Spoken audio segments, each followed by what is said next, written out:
بسم الله والحمد لله والصلاة والسلام على رسول الله وعلى آله وصحبه من والاه. So in the last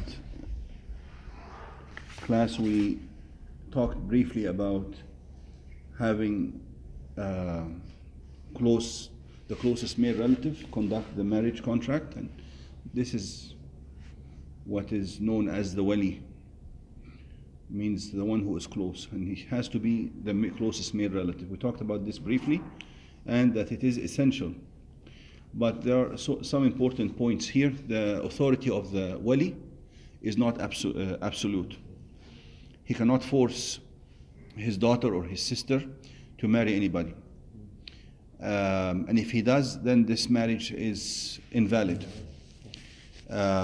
Also, he cannot just keep refusing grooms who are proposing to his daughter or his sister for no good reason, such as if he says he's not from my tribe, or I don't like the way he looks. She likes the way he looks. He's not the one who's getting married. So it doesn't matter. These kind of if he rejects somebody because he's corrupt, that is legitimate. Okay, if he rejects somebody because he has a history of domestic violence, that is legitimate. Rejects somebody because he has no means to, he is extremely poor that he would not be able to support her, that's legitimate. These are legitimate reasons. If he has some kind of disease, legitimate reasons. Of course, religion, he has to be a Muslim. If he's not practicing. Of course, corrupt, that's what I meant by corrupt.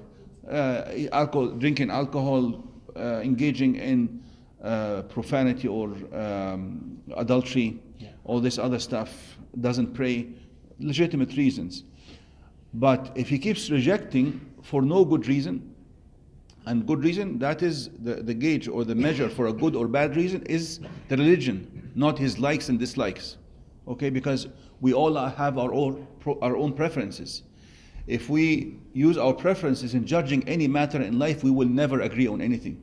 So the judge between us in any affair is the religion. فَلَا وَرَبِّكَ لَا يُؤْمِنُونَ حَتَّى يُحَكِّمُوكَ فِيمَا شَجَرَ بَيْنَهُمْ. Allah in this ayah says they are not believers, or they are not true believers unless they take you, Prophet Muhammad ﷺ, as a judge in their affairs. So if he is that kind of wali, then the wilaya, the authority goes to the next wali, the next closest relative, and the next closest relative. And if they disagree, then it is taken out of all their hands and given to the Muslim authority in that locality. That is very important. So this way the wali will not abuse his powers. Okay? Because some people think, oh, the wali basically takes the autonomy away from the woman. That is not right at all. The woman is the one who chooses, and if he rejects somebody he chooses for no good reason, it goes to the next one and the next one, even if it goes to the court or the Muslim authority in that place. But eventually some kind of male has to be the one conducting the marriage, whether it is her closest relative or if it's taken away from the closest relative and given to the Muslim authority. Now, and that Muslim authority can make tawqeel, give the power, for instance, to a family friend or anybody in the community to make the marriage on her behalf. Now,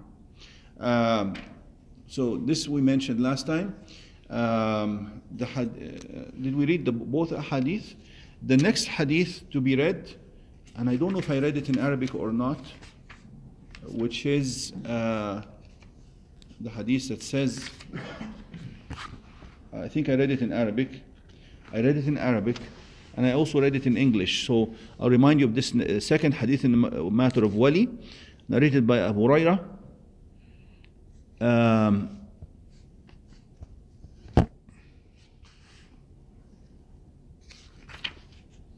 Narrated by Aisha. If any woman marries without the consent of her guardian, her marriage is invalid. If there is cohabitation, she is entitled to the dowry due to sexual intercourse. So that marriage becomes invalid. It has to be invalidated, but still she's entitled to the dowry. If there was no actual sexual intercourse, but he sat with her in a secluded place, she gets half the dowry. Okay, if there has not been actual sexual contact, still she gets half the dowry. So is it a condition that the marriage has to be invalidated just because there is nobody involved? Absolutely. In the marriage? So does that mean they need to perform the nikah ceremony again with witnesses? Absolutely, yes. It has to be done in a proper way for it to be valid again. Now. You have to pay the dowry again? He has to pay again. This? Yeah, exactly. Look, man, that's the question. That's why he's asked this question. Just making sure. So now this marriage would have been considered automatically invalid if it were not for the fact that some major scholars accepted marriage without a wali. And who did we say? Which madhab? Imam Abu Hanifa. And that's respect, actually. So the other scholars, although the opinion is extremely weak and should not be adopted, but still the other madhab and other scholars do not consider this as adultery. It's not considered as zina, because there is a legitimate scholar in Islam, a respected scholar, who has adopted this opinion. Guys, no playing, please. No playing. And that is why also they have to finish this marriage by either the court dissolves the marriage, or the husband, which is an illegitimate husband, gives her talaq, gives her divorce. You follow? No. But otherwise, if this was an agreement by all scholars that it is invalid, this would have never had to happen. There would be no need for talaq and no need for court or anything else, okay? And it would have been considered as zina right away. You follow? So in No. your country, like for example, you were saying in Egypt, if Yes. for example someone, they do a marriage without telling anyone, Yes. then that's an invalid marriage. Not without telling anyone. You mean without a wali? Without a Without a wali. wali. No, but Egypt has adopted madhab Abu Hanifa. Oh. Egypt adopts the madhab of Abu Hanifa in this matter. So in the eyes of the Egyptian courts, it is a valid marriage. Okay, and any country which adopts does Pakistan or India adopt? So that can happen in Pakistan and India and in front. But most importantly, what it is in front of Allah. In the sight of Allah, that's more important than the courts and the government and so on, right? So no, it is invalid, and it has to be done in a proper way. And as I said, if the wali has been difficult, then the authority is taken from them and given to so the lady has to go through this process, and then the Muslim authority in that place will give her the marriage to the person that she has chosen.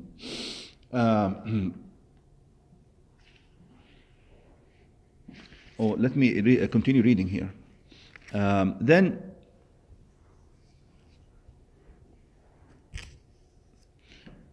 if there is a dispute between her guardians, the ruler is the guardian for the one whom has no guardian. We talked about this, right? So that basically explains that part.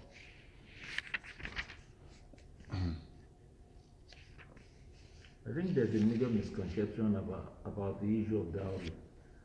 The wali or the parents used to take dowry, even Yes. in Nigeria. No, they should not take the dowry. It is the pure right of the woman.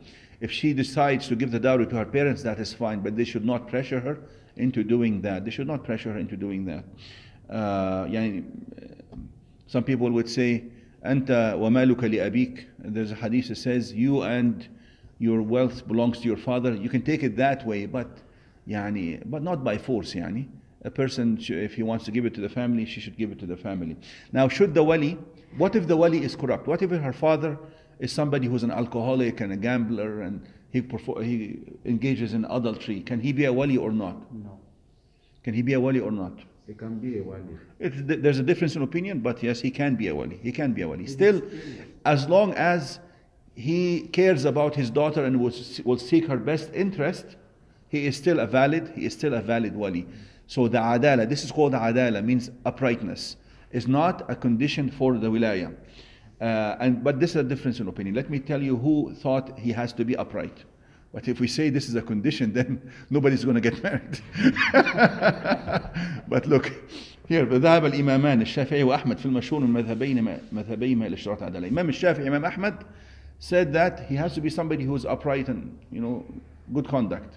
But it's difficult really to apply this in real life, especially nowadays.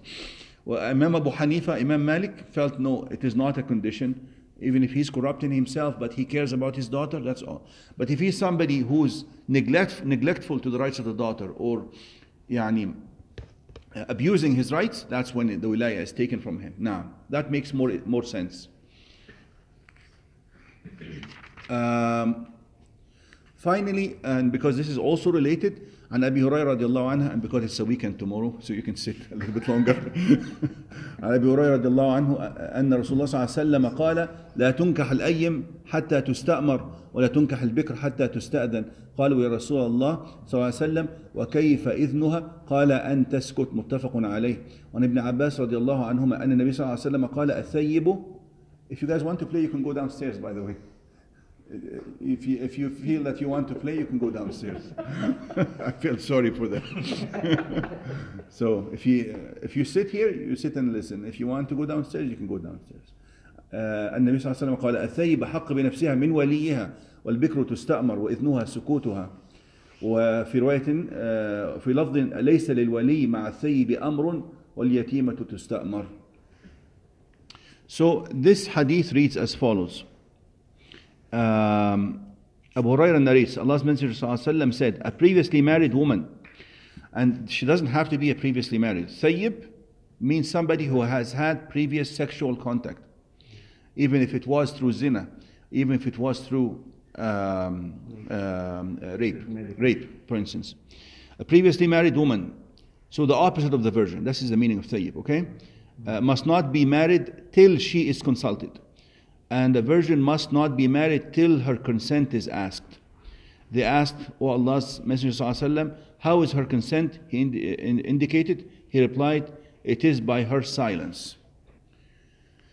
So the difference between somebody who is a thayyib and somebody who is a virgin here, both have to be, they have to give their consent.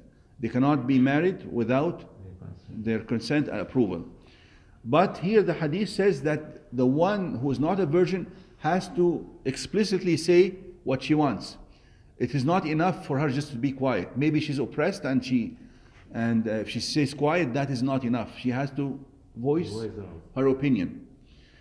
While the one who has never had such contact may be too shy to voice her opinion, so even if she stays, if they tell her, okay, this man has come, has proposed to you, do you agree to marry him? If she stays quiet, that is considered as consent. As consent and approval. Now, you have a question? No?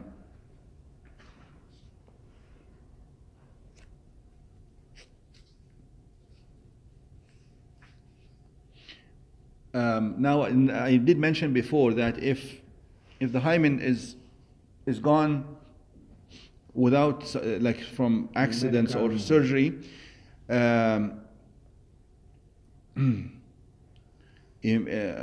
stronger opinion here is that she's considered still a virgin, okay? If it was due to surgery or due to an accident. But Imam Abu Hanifa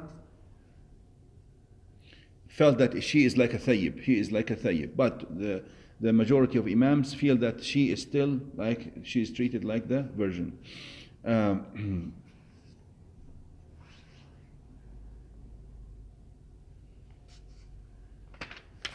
So inshallah, this topic still has more to it, and we'll leave it till next time, inshallah.